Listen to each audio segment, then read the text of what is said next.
കേരളത്തിൽ നിന്ന് സ്ഥലം എടുക്കാൻ വരുമ്പോൾ സ്ഥലം ഇഷ്ടപ്പെട്ട് കഴിഞ്ഞാൽ ചെറിയൊരു അഡ്വാൻസ് കൊടുക്കുക. 1000 രൂപയ്ക്കുള്ള അഡ്വാൻസ് കൊടുക്കരുത്. 100 രൂപ മതി. ഒരു ഏക്കർ സ്ഥലത്തിന് എത്ര വില വരും? ഇവിടെ സ്ഥലത്തിനെല്ലാം വില കുറവല്ലേ. സർക്കാർ ഫ്രീ അല്ലേ കൊടുക്കുന്നത്. കറണ്ട്, വെള്ളം എത്ര 24 മണിക്കൂർ അടിച്ചാൽ വെള്ളം, പിന്നെ അതുകൊണ്ട് തന്നെ കൃഷി ചെയ്യാൻ കവുങ്ങല്ലേ ഇവിടെ വെക്കുന്ന കാര്യമായിട്ട്. കിലോമീറ്റർ ചുറ്റളവിലുള്ള ഒരു 300 ബോറിംഗ് ഉണ്ടാവും. ഒരാൾക്ക് 2-3 ബോറിംഗ് ഉണ്ടാവും. ബോർവെല്ലിൽ കറണ്ടിന് 24 മണിക്കൂർ അടിച്ചാൽ പൈസ ഇല്ലല്ലോ. ഇവിടെ പ്രായമുള്ളവർ തുളുക, മറ്റേ പ്രായമുള്ളവർക്ക് കന്നഡ അറിയില്ല. അതാണൊരു ബുദ്ധിമുട്ട്. വായിക്കാനും അറിയില്ല. എല്ലാം ഉണ്ട്, പക്ഷേ ഇവിടുത്തുകാർ പഠിക്കില്ല, കേരളക്കാരെ പഠിക്കാൻ വരുന്നത്. ഈ മാസം ഇല പോയില്ലെങ്കിൽ ഇല പോവില്ല, ഇനി അടുത്ത മാസം പോവില്ല ഇല. ഈ മാസം ഈ കർക്കിടത്തിലാണ് പോകുന്നത്. ചിങ്ങ ആയി കഴിയുമ്പോഴത്തേക്കും ഈ കണ്ടോ ഇപ്പൊ നിൽക്കുന്നുണ്ടോ ഉണ്ട്. അതേ സമയത്ത് ബ്ലാഷിക്കിട്ട് അങ്ങോട്ട് നോക്കാം, ഇല പൊഴിഞ്ഞു കണ്ടോ. അത് ബ്ലാസ്റ്റിക് ഇട്ട, അതുകൊണ്ടാണ് ബ്ലാസ്റ്റിക് ഇടാത്തത്. ഇതിപ്പോ 3 വെട്ട് കിട്ടിയപ്പോ 12,000 രൂപ കിട്ടി. 3 വെട്ട് തുടങ്ങി. ഇന്ന് ഈ കഴിഞ്ഞ മുമ്പത്തെ ആഴ്ച 3 വെട്ട് കിട്ടി. ഈ വേലി കൊണ്ടോട്ട് കിട്ടിയതാ. ഇത് ഞാൻ 12 വർഷമായി കെട്ടുന്നു. ഞാൻ ഇതിനു മുന്നേ ഒരു വീഡിയോ ഇട്ടു കണ്ടോ. നമുക്ക് എങ്ങോട്ട് വേണമെങ്കിലും മാറ്റിക്കൊണ്ട് പോവാം കണ്ടോ. ഒറ്റ മതി. ഇത് ഈ 12 വർഷം നടക്കി ഈ കയറ് പോയിട്ടില്ല. രാവിലെ മരിച്ചാൽ ഒരു 10 മണിയാകുമ്പോൾ 11 മണിയാകുമ്പോൾ എല്ലാം ഫോൺ ചെയ്ത് അപ്പം തന്നെ ഒരു 11 മണി മാക്സിമം എല്ലാം കത്തിച്ച് കളയാ. നല്ല 1ാം ക്ലാസ് ബോവല്ലേ, കത്തിച്ചങ്കളഞ്ഞേക്കും. അത് അവരെ അടുക്കളയിൽ നിന്നിട്ട് നോക്കിയാൽ കാണുന്ന, ചോറ് വെക്കുന്നിടത്ത് നോക്കിയാൽ കാണുന്നിടത്തേക്ക് എത്തിക്കുള്ളൂ. ഒരു ഏക്കർ സ്ഥലത്തിന് എത്ര വില വരും? ഇവിടെ സ്ഥലത്തിനെല്ലാം വില കുറവല്ലേ. വില കുറവ് ഇപ്പൊ വിലയാന്ന് വെച്ചാല് സർക്കാർ ഫ്രീ അല്ലേ കൊടുക്കുന്നത്. കറണ്ട്, വെള്ളം എത്ര 24 മണിക്കൂർ അടിച്ചാൽ വെള്ളം, പിന്നെ അതുകൊണ്ട് തന്നെ കൃഷി ചെയ്യാൻ കവുങ്ങല്ലേ ഇവിടെ വെക്കുന്ന കാര്യമായിട്ട്. ഈ കവുങ്ങ് എല്ലാം ബോറിങ്ങാണ്. ഈ ചുറ്റളവിൽ ഒരു കിലോമീറ്റർ ചുറ്റളവിലുള്ള ഒരു 300 ബോറിംഗ് ഉണ്ടാവും. ഒരാൾക്ക് 2-3 ബോറിംഗ് ഉണ്ടാവും. ബോർവെല്ലിൽ കറണ്ടിന് 24 മണിക്കൂർ അടിച്ചാൽ പൈസ ഇല്ലല്ലോ. പിന്നെ ഈ സ്പ്രിംഗ്ലർ കൊടുക്കാൻ കൃഷിഭവനിൽ നിന്ന് ഫ്രീയാണ് കൊടുക്കുന്നത്. നമ്മൾ 1 ഏക്കർ സ്ഥലത്തിന് ഇത്ര പൈസ, ഇത്ര രൂപ എന്ന് പറഞ്ഞ് കിട്ടും. അവർക്കറിയാം 1 ഏക്കറിന് ഇത്ര പൈപ്പ് വേണം, ഇത്ര. ഇവിടെ സ്ഥലം വാങ്ങാൻ നല്ല ടൈമാണോ? നല്ല ടൈമാണ്. ആർക്ക് വേണമെങ്കിലും ഇവിടെ വന്ന് മേടിക്കാം. തിരുവനന്തപുരം മുതൽ ഇവിടെ ഈ കാസർഗോഡ് വരെ ഉള്ളവർ ഇവിടെ ഉണ്ട്. അത് പോകാത്തവർക്ക് രക്ഷപ്പെട്ടു പോയി. അവർക്ക് വിലയായിപ്പോണ്ട്. എവിടെ ഇന്ത്യ രാജ്യമല്ലേ, അപ്പൊ നമുക്ക് ഒരു ബുദ്ധിമുട്ടില്ല. അവിടെ ഒരു കൃഷിക്കാരനാണ് ഒരു സർട്ടിഫിക്കറ്റ് മേടിച്ചോണ്ട്. ഭാഷയുടെ അതൊക്കെ ഇവിടെ വന്ന് ഓട്ടോമാറ്റിക് പഠിച്ചോളും. ഇവിടെ പ്രായമുള്ളവർ തുളുക, മറ്റേ പ്രായമുള്ളവർക്ക് കന്നഡ അറിയില്ല. അതാണൊരു ബുദ്ധിമുട്ട്. വായിക്കാനും അറിയില്ല. അവർ തുള പറഞ്ഞത്. ഇപ്പോൾ ഒരു 60 വയസ്സിന് ഒരു 50 വയസ്സിന് മുകളിലുള്ള വിദ്യാഭ്യാസം കുറവല്ലേ, എല്ലാം ഉള്ളോട്ടല്ലേ. ഹൈവേ കാണുന്നിടത്ത് വിദ്യാഭ്യാസം ഉണ്ട്. ഇവിടെ കോളേജുകൾ ഇഷ്ടം പോലെ ഉണ്ട്.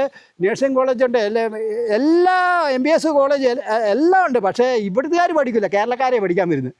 അത് തൊട്ടടുത്ത് പ്രസന്ന കോളേജ് ഉണ്ട്. അവിടെ ഞാനൊരു സീറ്റിന് വേണ്ടി കഴിഞ്ഞ വർഷം ചെന്നപ്പോൾ 93% കേരളത്തിലുള്ള നഴ്സിംഗ് പഠിക്കുന്നത്, BSc നഴ്സിംഗ്. ഞാനൊരു കൊച്ചിന് വേണ്ടിയിട്ട് അവിടെ ചോദിച്ചാൽ ബാംഗ്ലൂരൊക്കെ പോയാൽ 12 ലക്ഷം 15 കൊടുക്കണം. ഈ പ്രസന്ന കോളേജ് വെളുത്തങ്ങാടിയില്ല, ഇഷ്ടം പോലെ ഹോസ്പിറ്റലുകളല്ലേ. വേറെ കാര്യമുണ്ട്, മലയാളികൾ ഇപ്പോൾ അവിടെ നിന്ന് നാട്ടിൽ നിന്ന് ഇങ്ങോട്ട് വരികയാണെന്നുണ്ടെങ്കിൽ പിന്നെ ഇഷ്ടംപോലെ മലയാളികളുണ്ടോ ഇവിടെ? ഇപ്പം സൗത്ത് ആന്ധ്രയില് ഒന്നാമത് നമ്മുടെ കേരളത്തിന്റെ 5 മടങ്ങ് വലുപ്പമുണ്ട് ഇവിടെ. ഒരു ജില്ല എന്ന് ഒരു ജില്ലയിലേക്ക് പോകണമെങ്കിൽ ഒരു 300 കിലോമീറ്റർ വേണം. നമുക്ക് 525 കിലോമീറ്റർ പോയാൽ തലപ്പാടിയിൽ നിന്ന് തിരുവനന്തപുരം ബോർഡറിലെത്തി. തിരിഞ്ഞോ, കടലിൽ നിന്ന് 2-3 ജില്ലയിലേ ദൂരോട്ടുള്ളൂ. മലപ്പുറം, പാലക്കാടൊക്കെയല്ലേ ഉള്ളൂ. അപ്പൊ ഇവിടെ നിന്ന് ഒരു ജില്ല എന്ന് വരിക. ഇപ്പൊ ഞങ്ങൾക്ക് ഇവിടുന്ന് ബാംഗ്ലൂർക്ക് പോകണമെങ്കിൽ 425 കിലോമീറ്ററാണ് ബാംഗ്ലൂർക്ക്. അതേസമയം ഇരിട്ടിയിൽ നിന്ന് പോകണമെങ്കിൽ 385 ഉള്ളൂ. ഇപ്പൊ നമ്മൾ കടൂർക്ക്, ഞാൻ ഈ അടുത്ത ആളെയൊന്ന് പോയി കടൂർക്ക് പോയാൽ അധികം ഒന്നുമില്ല, 875 കിലോമീറ്ററാണ് കടൂര് ജില്ല. ഇപ്പൊ ഈ കടലോരത്ത് 3 ജില്ലയുള്ളൂ. 28 ജില്ലയുണ്ട് ഈ കർണാടകത്തില്. അതിൽ 3 ജില്ല മാത്രമേ ഉള്ളൂ. ഈ സൗത്ത് ആന്ധ്ര, മംഗലാപുരം, പിന്നെ ഉടുപ്പി, പിന്നെ ഒരു ജില്ല കൂടെ ഉള്ളൂ. പിന്നെ ഗോവയായില്ലേ. 3 ജില്ല മാത്രമേ കടലോരം ഉള്ളൂ. ബാക്കി മുഴുവൻ കിടക്കുക വടക്കോട്ട് തെക്കോട്ട്. അങ്ങോട്ട് പോയാൽ തമിഴ്നാടിന്റെ ബോർഡർ ബാംഗ്ലൂര്, ഇങ്ങോട്ട് വിട്ടാലും ആന്ധ്രേന്റെ ബോർഡർ, വടക്കോട്ട് വിട്ടാല്. മലയാളിയുണ്ട്, ഇഷ്ടം പോലെ ഇല്ല. ഇവിടെ കുറവാ. സോമന്തടക്ക, കക്കഞ്ച, അണിയൂര്, പിന്നെ അങ്ങോട്ട് പോയാൽ ഈന്തുകൊണ്ടുള്ള മലയാളികൾക്ക് മെയിനായിട്ട് എന്താ വർക്കുള്ളത്? ഇവിടുത്തെ മലയാളികൾക്ക് മെയിനായിട്ടുള്ള വർക്ക് ഇവർ ഇവിടെ എന്ന് പറഞ്ഞാൽ വീട്ടിൽ വീട് കെട്ടും. മലയാളികള് മിക്കവാറും ഇവിടെ ടാപ്പിംഗ് അറിയുന്നവരാ ഇവിടെ വന്നേക്കുന്നത്. പിന്നെ ഇങ്ങനെ കുറച്ച് സ്ഥലം എടുത്ത് കൃഷിയാക്കുന്നവരുണ്ട്, റബ്ബർ, കവുങ്ങ്, അങ്ങനെ കൃഷിയാക്കുന്നവരാ. ഏക്കർ കണക്കിന് സ്ഥലം ഏക്കർ കണക്കിന് സ്ഥലമുണ്ട്. ആ, മലയാളികളെ ഇവിടെയുള്ള ആൾക്കാരുടെ കന്നഡക്കാരുമായിട്ട് ഒത്തുപോകുന്നുണ്ടോ? ഒരു കുഴപ്പമില്ല, ഒരു ചൊറയില്ല, ഒന്നുമില്ല. എല്ലാം നമുക്ക് നല്ല സഹായമാണ് തരുന്നത്. പിന്നെ എന്ത് ആവശ്യം ഉണ്ടെങ്കിലും നമുക്ക് നല്ല സഹായം അവർ തരും. വേറെ കാര്യം ചോദിക്കട്ടെ, മലയാളികൾ കേരളത്തിൽ നിന്ന് വന്നിട്ട് ഇവിടെ വന്നിട്ട് സ്ഥിര താമസാക്കുന്നതിന് പിന്നെ സ്ഥിര താമസാക്കുന്നത് നല്ലൊരു തീരുമാനമാണോ? ഒരു കുഴപ്പമില്ല, പൈസ കുറവല്ലേ, വിദ്യാഭ്യാസം തൊട്ടടുത്ത്, ഇവിടെയെല്ലാം തൊട്ടടുത്തല്ല ഏത് വേണമെങ്കിലും പഠിക്കാം. ധർമ്മസ്ഥലംകാരുടെ അടുത്ത് പിള്ളേരെ കൈ പിടിച്ചാൽ മതി, കൈ പിടിച്ചൊക്കെ കൊണ്ടുവിട്ടെ. നഴ്സറി മുതൽ അവർക്ക് MBS പഠിക്കണം, ഏത് പഠിക്കണമെങ്കിലും അവരുടെ കോളേജിൽ തന്നെ പഠിക്കാം. അവർക്ക് പിന്നെ ഇവിടെ ജനിക്കുന്ന പിള്ളേർക്ക് അതോ അല്ല, എല്ലാവർക്കും എവിടെ നിന്ന് വന്നാലും അവിടുന്ന് സർട്ടിഫിക്കറ്റ് കൊണ്ട് വന്നാലും അവർക്ക് ഹോസ്റ്റലുണ്ട്. ഒത്തിരി ഇന്ത്യയിലെ എല്ലാ പിള്ളേരും ഇവിടെ പഠിക്കുന്നുണ്ട്. ഇത് തൊട്ടടുത്തല്ല ഇവിടെ അവരുടെയൊക്കെ ഈ ധർമ്മസ്ഥലംകാരുടെ. ഇപ്പൊ അവര് എന്ന് പറഞ്ഞാൽ 10,000-17,000 ഏക്കർ സ്ഥലവും അത്ര ജീവനക്കാരൊക്കെ. അപ്പൊ അതിനൊന്നും ഒരു ബുദ്ധിമുട്ടുമില്ല. ഈ ഇവിടെ പഠിക്കുന്നതിനോ അവരതിനുള്ള സഹായങ്ങളെല്ലാം ചെയ്തു തരും. 85% മാർക്കുണ്ടെങ്കിൽ അവർ ഏതിന് വേണമെങ്കിലും നമുക്ക് പഠിക്കാം. വേറൊരു കാര്യം ചോദിക്കട്ടെ, നമ്മളെ നാട്ടിൽ നിന്ന് ഇവിടെ വരികയാണെന്നുണ്ടെങ്കിൽ നമുക്ക് വേറെ എന്തെങ്കിലും ജോലി കിട്ടുമോ? കിട്ടും. എന്തൊക്കെ? നിങ്ങൾക്ക് ഇവിടെ മേസ്തിരി പണിക്കാണെങ്കിൽ മേസ്തിരി പണി എടുക്കാം, ഇലക്ട്രീഷ്യൻ ആണെങ്കിൽ ഇലക്ട്രീഷ്യൻ എടുക്കാം, ഏത് പണി വേണമെങ്കിലും എടുക്കാം. ഏത് പണിക്കും നമുക്ക് ചെയ്യാം.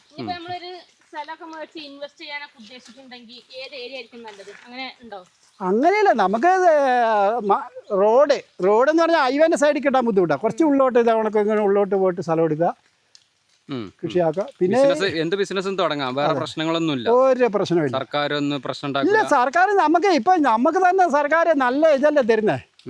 റേഷൻ തരുന്നുണ്ട്, ഗൃഹലക്ഷ്മി തരുന്നുണ്ട്, പെൻഷൻ തരുന്നുണ്ട്, പറഞ്ഞു തിരിഞ്ഞോ, എല്ലാ സംഗതിയും നമുക്ക് തരുന്നുണ്ട്. വേറെ പ്രശ്നങ്ങൾ, കറണ്ട് ബില്ല് ഫ്രീ തരുന്നുണ്ട്. ഒരു പ്രശ്നമില്ല. നാട്ടുകാരുടെ പ്രശ്നങ്ങൾ അങ്ങനത്തെ ഒരു പ്രശ്നമില്ല. നമ്മൾ അവരുടെ മക്കട്ട് കയറി കഴിഞ്ഞാൽ അവരുടെ നാട്ടിൽ വന്ന് അവരുടെ മക്കട്ട് കയറിയാൽ നമ്മുടെ മക്കട്ട് അത് ഉറപ്പല്ലേ. കർണാടകക്കാരല്ല മലയാളികളാണെന്ന് പറഞ്ഞില്ല, അതിന്റെ ഒരു വേർതിരിവ് ഒന്നുമില്ല. കൃഷിയിൽ നിന്ന് നല്ല വരുമാനം കിട്ടുന്നുണ്ടോ? കൃഷിയിൽ നിന്ന് നല്ല വരുമാനമല്ല കിട്ടുന്നത്. ഇങ്ങോട്ട് കർണാടകയ്ക്ക് വരുമ്പോൾ നമ്മൾ കൂടുതലായും കവുങ്ങ് കൃഷി, തെങ്ങ് കൃഷി, അങ്ങനെയുള്ള കൃഷികളാണ് കൂടുതലും കാണുന്നത്. അപ്പൊ കൃഷിയിൽ നല്ല ലാഭമുണ്ടോ? ലാഭമുണ്ട്. കൃഷിയിൽ നല്ല ലാഭമുള്ളേ, അല്ലെങ്കിൽ ജോലിക്ക് പോകണ്ടേ. കൃഷി എന്ന് പറഞ്ഞാൽ ഇപ്പൊ ഇവിടെ തൊട്ടടുത്ത് തന്നെ 10-65 ഫാക്ടറി ഉണ്ട്. ഈ റോഡിൽ തന്നെ നെടുങ്കല്ലേന്ന് അങ്ങോട്ട് പോയാൽ ഒരു 3 കിലോമീറ്റർ പോകുമ്പോൾ അങ്ങേ സൈഡ് ഇങ്ങോട്ട് 65. ഇവിടെ എന്ന് പറഞ്ഞാൽ കേരളം കണക്കല്ല. നമ്മൾ എന്ത് ഉൽപ്പാദിപ്പിക്കുന്നോ അത് കൊണ്ട് നമുക്ക് തന്നെ വിൽക്കുക. അത് ആർക്കും പൈസ കൊടുക്കണ്ട. ഇനി വളം എടുത്താലും ആർക്കും ചുമട്ടുകാരില്ല, കൂലിക്കാരില്ല. നമ്മുടെ തോട്ടത്തിൽ എത്ര പേര് പണിക്ക് വന്നോ, 1 കൊല്ലമായി 10 കൊല്ലമായി എന്ന് പറഞ്ഞാൽ അത് നാളെ ഇല്ല കേട്ടോ പണി, പൊക്കോന്ന് പറഞ്ഞാൽ പൊക്കോളും. അല്ലാതെ ഇവിടെ യാതൊരു പ്രശ്നവുമില്ല. പണിക്കാരെ കിട്ടും. ഇപ്പം കിട്ടാൻ ബുദ്ധിമുട്ടായി. എന്നറിയോ, സർക്കാർ കറണ്ട് ഫ്രീ കൊടുക്കുന്ന, അരി കൊടുക്കുന്ന, ഹരിജനങ്ങൾക്ക് ഇരട്ടി മുട്ട കൊടുക്കുന്ന, പാൽ കൊടുക്കുന്ന, തൈര് കൊടുക്കുന്നത്. ഇപ്പം അവരെ വിളിച്ച് 1000 കുറഞ്ഞ് വരില്ല. പുതിയ തലമുറകളായിട്ടുള്ള ഇപ്പൊ ഇവര് വിദ്യാഭ്യാസം കുറവ്. 4ാം ക്ലാസ് കഴിഞ്ഞാൽ പിന്നെ അപ്പാടെ വീഡിയോ വർക്കലായിരുന്നു. ഇപ്പൊ എന്താന്ന് വെച്ചാല് ഇവര് കംപ്ലീറ്റ് വിദ്യാഭ്യാസം എടുത്തിട്ട് നേരെ ബാംഗ്ലൂർ എന്ന് ഇവര് എന്ന് പറഞ്ഞാൽ ഒരു കൃഷി കഴിയുമ്പോൾ ഒരു ടൂർ പോകും, ഒരു വണ്ടി കൂട്ടി, ഒരു വണ്ടിയും കൂട്ടിയിട്ട് ഒറ്റ പോക്ക ഈ ദേവസ്ഥാനങ്ങള് പൈസ തീർന്നോണെ വരെ ഈ വണ്ടിക്കകത്ത് ലോറിക്കകത്ത് പൂഴിയിട്ടാ പോകുന്നത്. അല്ലാതെ ടാക്സിയല്ല കൂട്ടുന്നത്. കണ്ടിട്ടില്ല, ലോറിക്കകത്ത് പൂഴിയിടും. എന്നിട്ടെല്ലാം ഇരുന്നങ്ങ് പോകും. ചെറിയ ലോറി, മിനി ലോറി എല്ലാം കൂട്ടിയിട്ട് വണ്ടിക്കകത്ത് മണലിട്ടിട്ട് ഇവിടെ അല്ല. പിന്നെ ഈ മറ്റേ ഒരു ഒമിനി കൂട്ടിയാൽ എത്ര പൈസ ആവും? അതിനകത്ത് എത്ര 7 ആളോ 8 ആളല്ലേ പോകുന്നത്. ഇത് ലോറിക്കകത്ത് കുത്തി ഇരുന്നങ്ങ് പോവുക. അതിന്റെ മുകളിൽ ഒരു ഗ്യാസ് കുറ്റി, അരി, കിരി എല്ലാം എവിടെയെങ്കിലും കജിപ്പാക്കി ഇങ്ങനെ പോകും. ഇങ്ങനെ പോയാൽ അങ്ങ് പോവും ആന്ധ്ര. ഈ റബ്ബറിന് ഈ വർഷത്തെ കാലാവസ്ഥയ്ക്ക് നിങ്ങൾ മോളോട്ട് നോക്കി, ഇല ഫുള്ളുണ്ടല്ലേ? ഇല ഫുള്ളുണ്ട്. ഈ മാസത്തിലാണ് ഇല പോകുന്നത്. ഈ മഴ കുറവായിട്ട് ഈ മാസം മഴ പോയില്ലെങ്കിൽ അടുത്ത മാസം ഇരട്ടിപ്പാലാ. പറഞ്ഞു, ഈ മാസം ഇല പോയില്ലെങ്കിൽ ഇല പോവില്ല. ഇനി അടുത്ത മാസം പോവില്ല ഇല. ഈ മാസം ഈ കർക്കിടത്തിലാ പോകുന്നത്. ചിങ്ങ ആയി കഴിയുമ്പോഴത്തേക്കും ഈ കണ്ടോ ഇപ്പൊ നിൽക്കുന്നുണ്ടോ ഇല ഫുള്ള് ഇല ഉണ്ടല്ലോ. ഉണ്ട്. അതേ സമയത്ത് പ്ലാസ്റ്റിക് ഇട്ട് അങ്ങോട്ട് നോക്കി ഇല പൊഴിഞ്ഞു കണ്ടോ. അത് പ്ലാസ്റ്റിക് ഇട്ട അതുകൊണ്ടാണ് പ്ലാസ്റ്റിക് ഇടാത്തത്. ഈ പ്ലാസ്റ്റിക് ഇട്ടിട്ടില്ലെങ്കിൽ ഈ മഴക്കാലത്ത് ഇല പൊഴിയില്ല. ഇതിന് മനുഷ്യന് വരുന്നവണക്ക് പനി റബ്ബറിന് പിടിക്കുന്നതായിരിക്കും. എന്നാലേ പനി പിടിച്ചിട്ടാണ് ഇല പൊഴിഞ്ഞു പോകുന്നത്. അതേപോലെ ഈ കണ്ടോ. അതുകൊണ്ട് നമ്മൾ നിർത്തി. ഇതൊക്കെ ഭയങ്കര പാല് വീഴുന്ന റബ്ബറാ. 70 സീറ്റ് വരെ വീടുകൊണ്ടിരുന്ന 105. പിന്നെ ഏത് ഇനാണ് നമുക്ക് ആ ഈ ഒരു ഏരിയയിൽ പറ്റിയ പക്ഷേ 414 നല്ല മരമാണ്. പക്ഷേ 10 വർഷം കഴിഞ്ഞ് ടാപ്പിംഗ് ആക്കാം. 10 വർഷം വരെ നിൽക്കണം. അത് പട്ടയ്ക്ക് കട്ടി വേണം, തൊലിക്കട്ടി വരാതെ ടാപ്പിംഗ് ചെയ്യരുത്. ചില ആൾക്കാർക്ക് 6 വർഷം അതുകൊണ്ടാണ് അത് നശിച്ചു പോകുന്നത്. അത് പെട്ടെന്ന് കേട് വരൂല. ഈ 10 വർഷം ആകുമ്പോഴത്തേക്കും മരം 10 വർഷമായ മരം ഞാൻ കാണിച്ചു തരാം. ഈ വണ്ണത്തിലാവും മരം. നല്ല നിന്നിട്ട് ആ മരത്തിന് ഒരു 2 വിരൽ വെച്ചാൽ അടയൂല. പട്ട നാടൻ മരത്തിന്റെ ഒട്ടുകാല് പറിക്കുമ്പോഴേക്ക് പറിക്കും. 3-1 ദിവസമേ വെട്ടാവുള്ളൂ. നമ്മൾ ദാരിദ്ര്യം കൊണ്ടല്ല 1-2 ദിവസം വെട്ടാൻ. ഒരു മരത്തിൽ നിന്ന് എടുക്കുന്ന കറ 72 മണിക്കൂർ കൊണ്ടേ ആവുള്ളൂ. നമ്മളിപ്പോ ഈ ബ്ലഡ് കൊടുത്തു. ഇപ്പൊ ബ്ലഡ് കൊടുത്തു വെച്ചാൽ പെട്ടെന്ന് തന്നെ വൈകിട്ട് കൊടുക്കാൻ പറ്റുമോ? എന്ന് പറഞ്ഞ കണക്ക് ഇത് എടുക്കുന്ന കറ 72 മണിക്കൂർ കൊണ്ട് ഇവിടെ ലെവലായി കിട്ടുള്ളൂ. ഇവര് വന്നാൽ 70 സെന്റിമീറ്റർ മുകളിൽ നിന്നും 35 താഴെ നിന്നേ കിട്ടുള്ളൂ ഈ മരത്തിന് പാല്. ആ എടുക്കുന്നിടത്തേക്ക് ഫില്ല് ചെയ്ത് വരണം. 3-ാം ദിവസം ഫില്ല് ചെയ്തെന്ന് അറിയുള്ളൂ. അപ്പോഴാണ് എടുക്കാവുള്ളൂ. 72 മണിക്കൂർ കഴിഞ്ഞിട്ട് എടുക്കാവുള്ളൂ. നമ്മൾ ഈ ദാരിദ്ര്യം കൊണ്ടിൽ 1-2 വെട്ടിയിട്ട് പട്ട മറിച്ച് പോകുന്നത്. അതേപോലെ തന്നെ നേരം വെളുത്ത് 6 മണിക്കുള്ളിൽ വെട്ടി കഴിയണം. ഈ മരം ചൂടായി നിൽക്കുമ്പോൾ മനുഷ്യനെ പോലെ പ്രഷറുണ്ട് ഇതിന്. ചൂടാകുമ്പോൾ പ്രഷറുള്ളപ്പോൾ ഇവർ നേരം വെളുത്ത് കഴിഞ്ഞ് സൂര്യനെ കണ്ട ഉടനെ തന്നെ ഈ വർക്കൗട്ട് എന്ന് പറഞ്ഞാൽ വെള്ളമെല്ലാം വലിച്ച് വളം വലിച്ചിട്ട് അവിടെ ചൂടായിട്ടല്ലേ ഇങ്ങോട്ട് വരുന്നത്. ഭക്ഷണം വലിച്ചിട്ട് ഈ ഇലയെ കൂടെ തള്ളിപ്പോവും. ഈ ഏറ് തള്ളിപ്പോകുന്നതുകൊണ്ടാണ് നമ്മൾ വെട്ടിയിട്ട് ഒരു 8 മണിക്കൊക്കെ വെട്ടുമ്പോൾ ഒരു 4 മണി വരെ തൊള്ളി വീണുകൊണ്ടിരിക്കുന്നത്. ഇത് വർക്കൗട്ട് നടക്കല്ലേ. അതേസമയത്ത് 4 മണിക്ക് വെട്ടിക്ക് ഡ്രിന്ന് പറഞ്ഞിട്ട് പ്രഷർ കാരണം നല്ല ശക്തിയിൽ പാല് വീഴും. ശരിയാണോ? ഇതൊക്കെ റബ്ബർ ബോർഡിനോട് പറഞ്ഞാലേ ഇത് ആയിരക്കണക്കിന് ഞരമ്പുകൾ കയറിപ്പോകുന്നതാ ഇതിൽ കൂടെ. വട്ടം ആയിരക്കണക്കിന് ഞരമ്പ്. അതുകൊണ്ടാണ് ഞാൻ പറഞ്ഞത് ഒരു പുതിയ മരം തുടങ്ങുമ്പോൾ അടിയിൽ നിന്ന് പട്ടയിട്ട് മുകളിലോട്ട് കയറണം. ഇത് മുഴുവൻ മുറിച്ച് കളയല്ലേ, പിന്നെ മരം പോകാതിരിക്കുമോ? പിന്നെ ഒരു 35 ദിവസമേ വെട്ടാവുള്ളൂ ഒരു പട്ട. 35 ദിവസം കഴിയുമ്പോൾ അടുത്ത് മാറ്റിയിടുക. അപ്പൊ വേറെ സൈഡിലിടുക. പിന്നെ അത് കഴിയുമ്പോൾ വേറെ സൈഡിലിടുക. അങ്ങനെ മാറ്റിയിട്ടാൽ മരം പോവില്ല.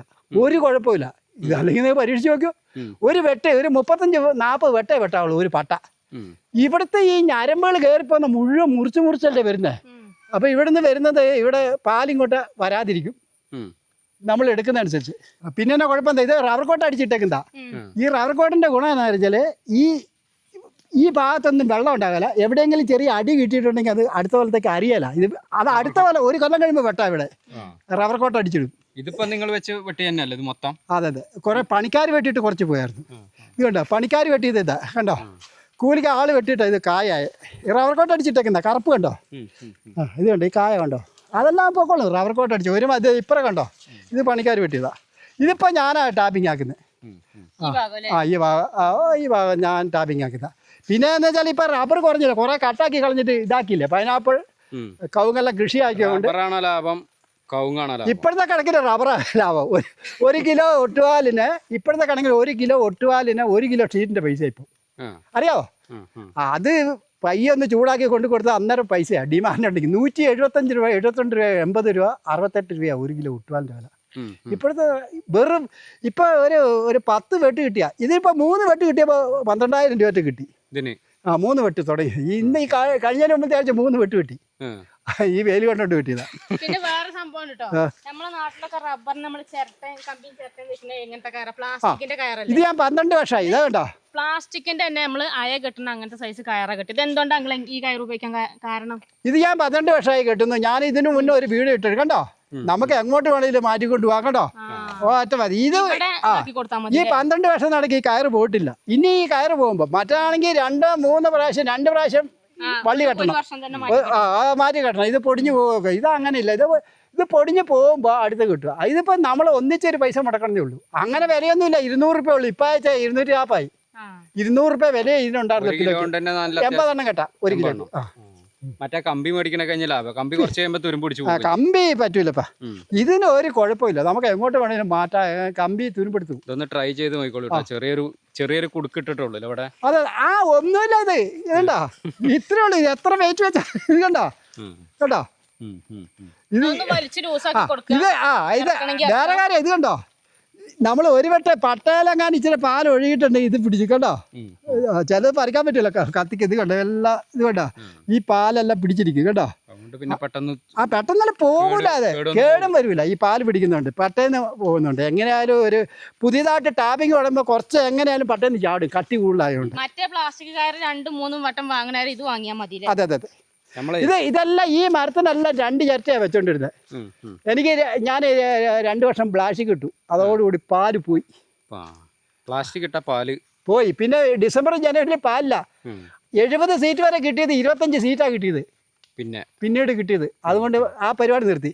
പിന്നെ നമ്മളിപ്പോൾ ഇതിൻ്റെ അകത്ത് കൊടുക്കുന്ന എല്ലുപൊടി വേപ്പുണ്ടാക്കാൻ കൊടുക്കുന്നുള്ളൂ.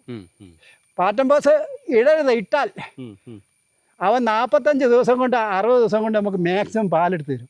പിന്നെ ഇല്ല, പിന്നെ പഴയ കൊടുക്കും തന്നെ വരും. അതേപോലെ പൊട്ടാഷ് ഇട്ട് കൊടുക്കണം.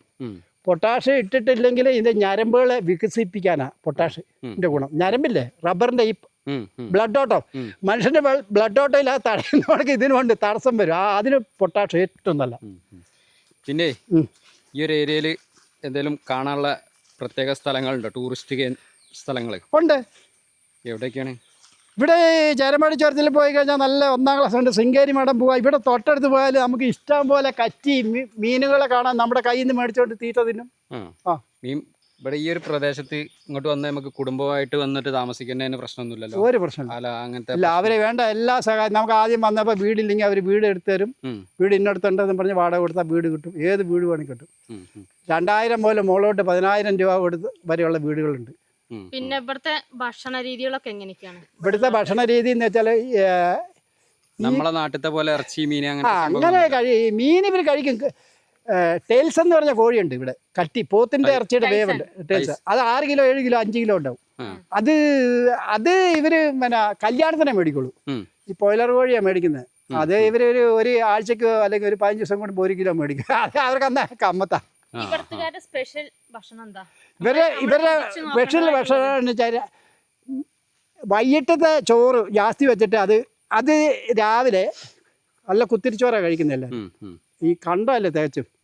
അപ്പോൾ ഈ ഉള്ളൊരു കുത്തിരിച്ചോറ് രാവിലെ ഈ ഉച്ചയ്ക്ക് വെക്കുന്ന ജാസ്തി വെച്ചിട്ട്, അല്ല വൈകിട്ടത്തേക്ക് വെക്കുന്ന ജാസ്തി വെച്ചിട്ട് അതിൻ്റെ പകുതി രാവിലത്തേക്ക് വെക്കും. വേണ്ട കഴിഞ്ഞിട്ട് അത് രാവിലെ വെള്ളം ഒഴിക്കും. വെള്ളം ഒഴിച്ചിട്ട് നല്ലോണം തിളപ്പിച്ചിട്ട് രാവിലെ കഞ്ഞിയാണ്. തിണ്ടി എന്ന് പറഞ്ഞാൽ നമ്മൾ കഴിക്കുന്ന ഒന്ന് ദോശ കീഴിൽ ഒരു സാധനം ഉണ്ടാവില്ല. ഉടനെ തന്നെ അവർ അതിൻ്റെ അകത്ത് എന്തെങ്കിലും ഒരു അച്ചാറോ അല്ലെങ്കിൽ ഒരു മീൻ ചുട്ടതോ, ഉണക്കമീൻ ചുട്ടതോ, അല്ലെങ്കിൽ ഒരു പച്ചമുളകും ഉപ്പും കൂടി കൂട്ടിയിട്ട് ആ കഞ്ഞിയും കുടിക്കും. നല്ല. അങ്കിളിന് ഇവിടുത്തെ ഏറ്റവും കൂടുതൽ ഇഷ്ടമുള്ള ഭക്ഷണം എന്താ? ഇവിടുത്തുകാരുടെ കർണാടകത്തെ നമ്മളെ ഹോട്ടലിൽ പോയിട്ട് ഭക്ഷണം കഴിക്കില്ല. നമ്മുടെ രീതിയിൽ എരിവും പുളിയും ഒന്നും ഉണ്ടാവില്ല. എരിവും പുളിയും ഉണ്ടാവില്ല. ഈ ടൊമാറ്റോ ചാറാണ് ഇവർ കൂടുതൽ ഉപയോഗിക്കുന്നത് ചോറിനൊക്കെ. ഒരു ടൊമാറ്റോ ഉണ്ടെങ്കിൽ ഒരു വീട്ടിൽ ഒരു പച്ചമുളക് ഉണ്ടെങ്കിൽ ചാറാക്കി ഗ്രൈൻഡറിൽ അടിച്ചിട്ട് അത് ചാറാക്കിയിട്ട് തിളപ്പിച്ചിട്ട്. ഇവിടുത്തെ എല്ലാ ഉണ്ട്. ഇവിടെ എല്ലാ കറിക്കും 1 രൂപ. അത് ഇവര് ജീരകം, പെരിഞ്ജീരകമാണോ ജീരകമാണോ എന്ന് വറുത്ത് പൊടിച്ചിട്ട് അരയ്ക്കും. അത് അരച്ച് ചേർക്കും. അപ്പൊ ഒറ്റ രുചിയാ. കോഴിക്കായാലും കീഴിക്കായാലും ഒറ്റ രുചിയേ ഉള്ളൂ. ഈ ഞങ്ങളെ ഇവിടുന്ന് ഇവരുടെ ഹോട്ടലിൽ പോയിട്ട് നമ്മൾ ഭക്ഷണം കഴിക്കൂല. വീട്ടിൽ നിന്ന് അപൂർവം എന്തെങ്കിലും കഴിച്ചെന്ന് മാത്രമേ ഉള്ളൂ. ഇവിടെ വെളുത്തക്കി എന്ന് പറയും. വെളുത്തക്കി ഊട്ട വേണോന്ന് ചോദിക്കും, അല്ലെങ്കിൽ ബോയിലർ ഊട്ട വേണോന്ന് ചോദിക്കും നമ്മൾ ചെല്ലുമ്പോൾ. പച്ചരിന്റെ ഈ 2 ഊട്ട കടയിൽ കിട്ടും. അതൊരു പാത്രത്തിൽ അളന്നിട്ടാ ചോറ് തരുന്നത്. അറിയോ? സ്റ്റീലിന്റെ ഒരു പാത്രമായിരിക്കും. അതിനൊരു പാത്രം ചോറ്. പിന്നെ കറികൾക്ക് ഏതിനും ഒന്നുമില്ല. ടൊമാറ്റോ ചാറ് എല്ലാ കറി ചിലപ്പോൾ 5, 6, 7 ഒക്കെ കൂട്ടമുണ്ടാവും. അതിന് പിന്നെ ശരിക്കും പറഞ്ഞാൽ AC-യിലൊക്കെ 100 രൂപ എടുക്കുന്നുണ്ട്. അല്ല, ഈ ഒരു ഏരിയന്റെ എന്തെങ്കിലും വേറെ പ്രത്യേകത ഉണ്ടോ? ഈ ഏരിയയില് അങ്ങനെ പ്രത്യേകത ഒന്നുമില്ല. ഇവരാരും ഇവിടെ എല്ലാം പൂജാരിമാര് എന്ന് വെച്ചാൽ ഈഴവര്, കേരളത്തിലെ ഈഴവര് അല്ലെങ്കിൽ തെങ്ങി എത്തുന്നവര്. അവരാണ് ഇവിടെ എല്ലാം ഈ പൂജാരിമാര്. ഇവര് ഈ പൂജാരിമാര് താമസിക്കുന്ന ഏരിയയിൽ പൂജാരിമാരെ ഉണ്ടാവുള്ളൂ. അവര് മരിച്ചു കഴിഞ്ഞാല് അവര് മരിച്ചെന്ന് പറയില്ല, തീർന്നു പോയെന്ന് പറയുള്ളൂ. തീർന്നു പോയാൽ മുസ്ലിംസ് പോണക്കാ ചൂടാറുന്നതിന് മുന്നേ പരിപാടി തീർക്കും. മറവി ഒരു രാവിലെ മരിച്ചാൽ ഒരു 10 മണിയാകുമ്പോൾ 11 മണിയാകുമ്പോൾ എല്ലാം ഫോൺ ചെയ്ത് അപ്പം തന്നെ ഒരു 11 മണി മാക്സിമം എല്ലാം കത്തിച്ച് കളയാ. നല്ല 1ാം ക്ലാസ് ബോവല്ലേ കത്തിച്ചങ്കളഞ്ഞേക്കും. അത് അവരെ അടുക്കളയിൽ നിന്നിട്ട് നോക്കിയാൽ കാണുന്ന ചോറ് വെക്കുന്നിടത്ത് നോക്കിയാൽ കാണുന്നിടത്തേക്ക് എത്തിക്കുള്ളൂ. ആചാരമുണ്ട്. അതാ ഇപ്പം അവിടെ സ്ഥലം ഇട്ടേക്കുന്നത്. നമ്മൾ അതിൻ്റെ ആ ബോവ് വെക്കുന്നത് നമ്മളാ കയറി വന്ന് ആ കയറി വന്ന് ആ രണ്ട് ബോവ് ഒരു ബോവ് നിർത്തിയേക്കുന്നുണ്ടോ ഒരാൾക്ക് ഒരു ബോവ് വെച്ച് അങ്ങനെ മരം വെച്ച് പിടിപ്പിക്കും. അല്ല അതവിടെ നിർത്തി ബോവാകുമ്പോൾ പെട്ടെന്ന് കത്തിപ്പോ വേറെ അന്വേഷിച്ച് പോകണ്ടല്ലോ. ബോവിനെ അവർ ഇടുകൊളുത്തി. ബോവാകുമ്പോൾ കൽക്കരിയേക്കാളും ഭയങ്കര സ്ട്രോങ് അല്ലേ. അവസാനമായിട്ട് ചോദിക്കാനുള്ള ഒരു ചോദ്യം എന്താ വെച്ചാൽ, കേരളത്തിൽ നിന്ന് ഇവിടെ താമസിക്കാൻ അല്ലെ സ്ഥലങ്ങളെടുത്ത് വരുന്ന ആൾക്കാർക്ക് എന്താണ് നിങ്ങൾക്ക് ഇതാണ് പറയാനുള്ളത്?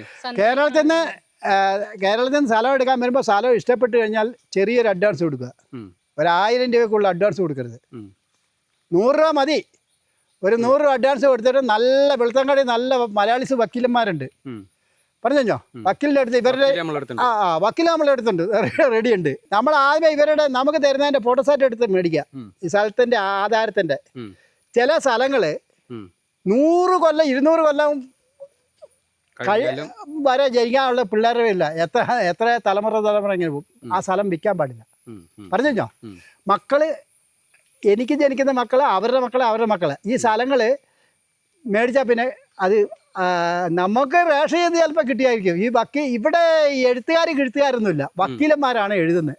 വക്കീലന്മാർക്ക് കേസും ഒന്നും എന്ത് കേസ്? ഇവിടെ കള്ളു കാറ്റുമില്ല, അതിർവർക്കമില്ല, കത്തിക്കുത്തില്ല, പോകില്ല. ആകെയുള്ളത് മരം മുറിക്കുന്ന ഈ മരം മുറിക്കുന്ന ഒരു കേസേ ഉള്ളൂ. പറഞ്ഞു ഈ മരം മുറിക്കാൻ പാടില്ല കർണാടകത്തില്ല. ആ പോർഷെ അറിയിക്കും നമുക്ക് വിറകിനെങ്ങാനും ചെറുത് മുറിക്കാൻ വല്ല അത് മുറിച്ചപ്പോൾ തടിയൊക്കെ എടുത്തുകൊണ്ട് വിട്ടാൽ തടിയുടെ ഓണമൊക്കെ കളഞ്ഞ് കോടതി വിധി വരും ഇത്ര പൈസ കെട്ടാൻ പറഞ്ഞിട്ട്. അപ്പം അങ്കിളിന്റെ ഒരുപാട് തിരക്കുകളുടെ ഇടയിൽ നമ്മൾ ഈ ഒരു ചെറിയൊരു വീഡിയോയ്ക്ക് വേണ്ടി അങ്കിള് നമുക്ക് വേണ്ടി സമയം ചെലവഴിച്ചത് അങ്കിളിനോട് ഒരുപാട് നന്ദി പറയണം. അങ്കിളെ ഒരുപാട് പിന്നെ നമ്മള് ഈ വീഡിയോ കേരളത്തിലുള്ള ഒരുപാട് ആൾക്കാർക്ക് ഉപകാരപ്പെടുന്നതാണ് അങ്കിളിന്റെ ഈ ഒരു സന്ദേശം കേട്ടോ. ഒരുപാട് കാര്യങ്ങൾ നമുക്ക് പറഞ്ഞു ഇവിടെ വന്നു കഴിഞ്ഞാലുള്ള അവസ്ഥയും കർണാടകക്കാരുമായിട്ടുള്ള നമ്മളെ ആ ഒരു മനോഭാവവും സംഭവങ്ങളൊക്കെ നമുക്ക് പറഞ്ഞു തന്നു, ഒരുപാട് അറിയാത്ത കാര്യങ്ങൾ. അപ്പൊ ഈ ഒരു സന്ദേശം എല്ലാവർക്കും പിന്നെ ഒന്നോടെ ഞാൻ പറഞ്ഞോട്ടെ, ഈ തിരുവനന്തപുരം മുതൽ കാസർഗോഡ് വരെ ഇവർ പാട്ടത്തിന് മലയാളീസ് ഉണ്ട്. പാട്ടം ഇതിനകത്ത് വിട്ടുപോകാത്തൊരു ഒത്തിരി പേരുണ്ടായിരുന്നു. അവരെല്ലാം രക്ഷപ്പെട്ടു പോയി. എന്നുവെച്ചാൽ 1 കിലോ ഒട്ടുപാലിന് ഇപ്പോൾ 274 ഷീറ്റിന്. ഒട്ടുപാലിന് 72 74. ഈ 74 ഞാൻ കുറച്ച് ഷീറ്റ് ഉണ്ടായിരുന്നു, അപ്പോൾ ഞാൻ കൊടുക്കാമായിരുന്നു. അപ്പോൾ 185 ഉണ്ടായിരുന്നു ഷീറ്റിന്.